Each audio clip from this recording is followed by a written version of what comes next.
Hello everyone, it's Jamie and welcome back to my channel and welcome to my Flossmas final video slash what I'm going to be working on for the end of the year, which means I'm going to talk about the projects that were left from... In Flossmas, I was doing an advent calendar that had all like 24 of my projects in it. Any project that didn't get picked for Flossmas, I have put into a bin to be worked on. So I'm going to be talking about which projects are in the bin. There's also some knitting needles because I should be knitting. I have not been knitting, but you know. So I'll be talking about which projects I'll be working on for the last week to make it so that I will have worked on all of my projects in the month of December. I'm also going to be talking about my Whipgo board because I put together my Whipgo board and the Whipgo numbers were called for January. So I'm going to tell you which projects were picked. I'm also going to be talking about the HAEDSAL2024 stitch along because I broke down and decided to join that. So first I will start off with my Flossmas update. So for the last video I made was on day 24, which was Christmas Eve, and I had not done my stitching yet on the advent ornament from That How To Girl, so I did my last day of stitching on the advent ornament. And here it is. So the last day I added the steam for the mug in gray. I actually changed the color. It was originally supposed to be a lighter gray, but I figured it would not show up very well on this fabric, so I made it a little bit darker. And then I also added back stitching to make a 23, a little snowflake, and then I did my initials here, which are JF. So that's all done. Yay to have this finished. So now I just need to get this fully finished so that next year I can actually hang it on my tree or something. But yeah, it's really cute and really small. So there was that. And then the chart that was picked on day 24 for me to stitch on from the advent calendar was Santa's on His Way. It's underneath some stuff right now. Santa's on His Way, which is a chart from Charting Creations. And I managed to get 500 stitches in on this chart, but I had to do it over 2 days. So Christmas Eve, I got like 100 stitches done. And then on Christmas Day, I did another like 400 stitches on it just to get 500 stitches done on this chart.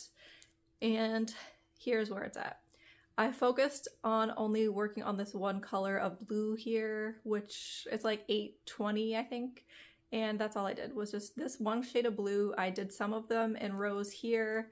And then I also was filling in the squares right here. And that's 500 stitches of blue, which is kind of boring, but it was an easy way to get some quick stitches in because I didn't have a ton of time to be stitching on it. And this is being stitched on a 28 count, 2/1 tent stitch. And here's the whole thing. There are tons of part threads. I am a Parker, and so there's the whole thing. Little reindeer. And now that will be put away until next year. So now we get to talk about Whipgo board. I put together my Whipgo board. I will insert a picture. I decided that instead of doing just like the names of the chart on my board, I'd use pictures of the charts. So like I said, the picture will be inserted. So there's a picture for each chart, and then I put the number of what that chart will be. And the first numbers that were picked were 9 and 22. Also, my Whipgo board, my goal for each project on there is just 1,000 stitches when it's called. So it's very simple because these are not my focus pieces for the year. And so just whenever one of those projects are picked, it's just basic 1,000 stitches. So the projects that were picked were numbers 9 and 22, which I will circle them on the board. Number 9 is Heaven on Earth 2, which is from Charting Creations, which I feel like that's a great piece to work on in January because it's like a wintry scene, so that's going to be nice to work on in January. And then the other chart was chart 22, and that was Mini Masquerade Pale Dawn, which is from Heaven and Earth Designs. And so I'm also looking forward to doing 1,000 stitches on that. And hopefully, because it's the beginning of the year for these charts, that I'll be keeping up on all the things that I'm supposed to be doing. So, you know, fingers crossed that this will be a successful Whipgo because I've never done it before. And so that's what I'll be working on for January for Whipgo.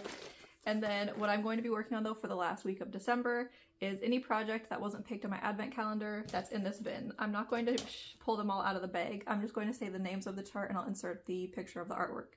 So there is Walking in the Rain, which is from Artisy, and like I said, I'll insert pictures. Templar Prophecy, which is a Long Dog sampler, and I have not worked on this chart in forever, so, you know, and for each of these projects, before the end of the year, I want to try and do 500 stitches on them. So if I can do 500 stitches on a project in one day and then still have time to work on something else, I'm hoping to try and get like 2 projects worked on some days, but we'll see how long it takes to do this. And then the Pokemon Switch chart from Glitch Stitch AU, I would like to try and get 500 stitches in on that before the end of this year, which this is a chart that I want to finish next year. So any amount of stitching I get done this year just means that there's less stitching for me to do next year on it. And then Myera Salome, which is a Nini Thomas chart. Tonight We Ride, which is from Autumn Lane Stitchery, and that's another chart that I would like to get finished next year. So like I said, any stitching done this year just means I have less to do next year. And then the last one, and this is one that I will work on New Year's Eve, because it was one of my New Year's Eve, New Year's Day starts from at the beginning of the year. So end of 2022, going into 2023, I worked on it. And so yeah, that's Lord of the Rings from Glitch Stitch AU, and I'll work on that New Year's Eve. So that takes me to the end of the year. And then we'll go to New Year's Day, because I am going to end up having a new start on New Year's Day, because I decided I was going to do the Heaven and Earth Designs 2024 stitch along. So Heaven and Earth Designs used to do stitch alongs a long time ago, back when they used to have the bulletin board, which is, I don't think it's even around. I don't think you can even find it now. But I used to be on the bulletin board back in like 2012, 2013, and they had stitch alongs back then. They used to be free, and what it would be is they would have like a smaller section of a chart. So I will throw up one of the pictures I have. They would do a smaller section of a chart. So there was one that I did, which was Literate Dragon, which is a Randall Spangler. And that was the stitch along in, I think, 2013. And I participated then. And what it was that they did then is it was a really small chart back then. It used to be only like 4 pages. Every few months, they would send you 1 page starting at the beginning of the year. So January 1st, you would get page 1. And then like 4 months later, you would get page, no, not 4, like 3 months later, because they give you time to like finish it. But a few months later, you get another page, and then it would keep going like that until at the end of the year, you would have all 4 pages, because they were only 4-page charts back then. And then if you finished it and posted pictures along the way, you would then get all the other charts that were part of the stitch along, because there was multiple chart options. And I did that a couple years. So I did it in 2013 and I think in 2015. And then in 2015, I did the chart Christmas Presents, which I can't remember who the artist is for that. And that was one that I actually finished, because I ended up not finishing the Randall Spangler Dragon, which I would like to stitch that eventually, because I feel like I could do it now. Back then, I didn't have Pattern Keeper, so the amount of confetti that was in the chart kind of like intimidated me, and I ended up just not working on it, and I actually got rid of the fabric I'd started it on. Anyways, so they're doing another stitch along again this year. This time it is a paid stitch along. It costs $10, and it is run through a separate Facebook group from their other Facebook groups. So you pay on their website, you then join their Facebook group by putting in your order number when you request to join. And then once you are in, you get to pick from 10 different charts. They are larger charts. I think that they're like 12 pages now. And the way that it works now is you pick which chart you want to stitch by filling out a survey on their Facebook group. And you have until, I think it's the 30th to join if you want to join. And then at the beginning of the year, they will send you, I think it's 3 pages at a time. So you'll get 3 pages, and then I wrote it down. So January 1st, you get 3 pages. April 1st, you get, I think, another 3 pages. And then July 1st, you get another few pages. And then on October 1st, you get the rest of the chart. So then you have, and from October 1st till the end of the year to try and, you know, finish it or whatever you want to do. And how this one works is if you finish 4 pages of the chart, any 4 pages, as long as they are full size, I think. If there's cropped pages, I think those don't count, but I'm not sure. There's rules in the Facebook group. Anyways, so you finish 4 pages, and then at the end of the year, there's like a survey thing that you fill out, and you send them pictures of what you have finished. And then based off of like Pattern Keeper from their side, they can tell how much is a page, you know? So you send them what you have finished, like your piece that you've stitched. And then if you finish 4 pages, you get all of the other stitch along charts. If you finish the full chart, which most of the charts are right around 60,000 stitches, so it's kind of a lot. If you finish the full thing, then you get to pick 2 free charts from the Heaven and Earth website.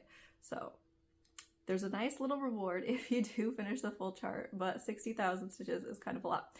I am hoping to at least finish 4 pages because I want some of the other charts. So there's 10 charts that are available, and the ones that I liked the most were all from an Amy Stewart piece of artwork, and they are mushroom charts. So there was Merry Mushroom Village Picnic 1, Merry Mushroom Village Picnic 2, and then Merry Mushroom Village Picnic 3.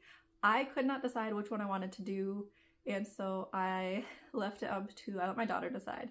And she liked the one with the fairy, which is Merry Mushroom Village Picnic number 3. So I am doing the 3rd one. I really, really, really want the first one, the one with the red mushroom. And so I figured picking the fairy for my daughter, like she likes it, so I'm going to stitch it for her. And it gives me incentive to at least get the 4 pages finished because I really want to get the other charts so I can get the other mushrooms because I really, really liked the mushroom ones. There is also, I can't remember what the other ones were. There was like Tintern Abbey. There was artwork that has animals. There was a cat. The cat was the most popular so far from what I have seen in the Facebook group because once you fill out the survey and they have marked which chart you're stitching, they have been doing little graphs to show like which charts have been picked the most. The cat has been picked the most. The one that I am doing is like last. It's like 3rd from the bottom or something. So there's not a lot of people picking the mushroom fairy one, but I really like it. I like the colors a lot, and I actually already made my floss cards last night for it. And so it has a lot of like pretty colors. And so yeah, it's gonna be a fun one to stitch. There's a lot of like yellows because the mushroom on that one is, you know, a lot more yellowy than the other ones. And it's just gonna be a fun thing to stitch. It's also, I like just participating in the stitch alongs like that because I remember the bulletin board and getting to see like people are excited, you know, every time the new pages are released, and, you know, seeing how much people manage to do is, you know, fun to see. It's just a fun time to participate in stitch alongs, you know, because it's just exciting for everyone, and then to see how many people will end up getting all the charts at the end, and to see people who actually manage to finish and get to pick 2 free charts. I like participating in things like that, so that's what I'm doing. And you get the first pages on January 1st, I think, and so I already have my fabric ready. I will be starting this on January 1st. It's not a huge chart. I found a piece of 28 count fabric, I think this is, and I'm gonna have very, very small edges on the side. So I will say that is, I either had a really big piece of 28 count, like huge. It was like a, like 36 by something, like it was huge, like a half yard of fabric or something. And so I didn't want to have to cut a small piece from that because this chart is only 250 by 250 stitches, so it's not that big. On 28 count, the finished portion of it will be like 9 by 9. So I did not want to have a huge piece of fabric and have to cut into it. I would like to save my giant pieces for giant projects. And so I found like this scrap of fabric, and it's barely going to fit. I marked the edges of the thing in blue. I counted how many squares I would need. So the edges are marked in blue. On this side, I already fray checked the edges so that hopefully it won't fray anymore because yeah, I have a very small edging there, but it should be fine. The chart will fit. And this is a 28 count fabric, and I'm doing it 2/1 tent stitch because you can participate and do tent stitches. There is no penalty for doing tent stitches. You don't have to stitch double the pages to get the rewards or anything at the end. The tent stitch is perfectly acceptable. They even said that they are allowing some people to do diamond painting, so if you diamond paint, you can also participate, and it's fine. There's no penalty because they have said this is just for fun, so they don't want people to, like, you know, take it too serious and think like that you have to do double or anything. No, everything on tent stitch counts. So I will be doing 28, and yeah, that is, I think, all that I have to show for this video. That is what I'll be working on for the next week. I am really excited for this stitch along to start though, because like I said, I just love stitch alongs that are like this, where you have like the group specially for it and everyone can like post their pictures, and you get to see 10 different charts being stitched up. So there are, like I mentioned before, there was the cat, there's also there was like a mouse, a fox, and then there's something else. Now I'm not sure which artwork that's from, but most of the charts were from like one image. So like there was 3, the mushroom ones were all from an Amy Stewart piece of artwork. And so I'm assuming that the animals were all from one piece of artwork, like the fox and the mouse, and there was another one. but I don't know what that artwork is. So, but yeah, it'll be fun to see what everyone ends up doing. So I will be back hopefully January 2nd because my kids will be back in school. Plus that's like a week from now, so that's a good amount of time for me to hopefully try and work on all of the whips that I haven't worked on yet in December. And I will have hopefully started my new HAED stitch along chart, which I'm really excited about. So I will see you all then, and I hope you all have a good end of 2023 and beginning of 2024. Bye everyone!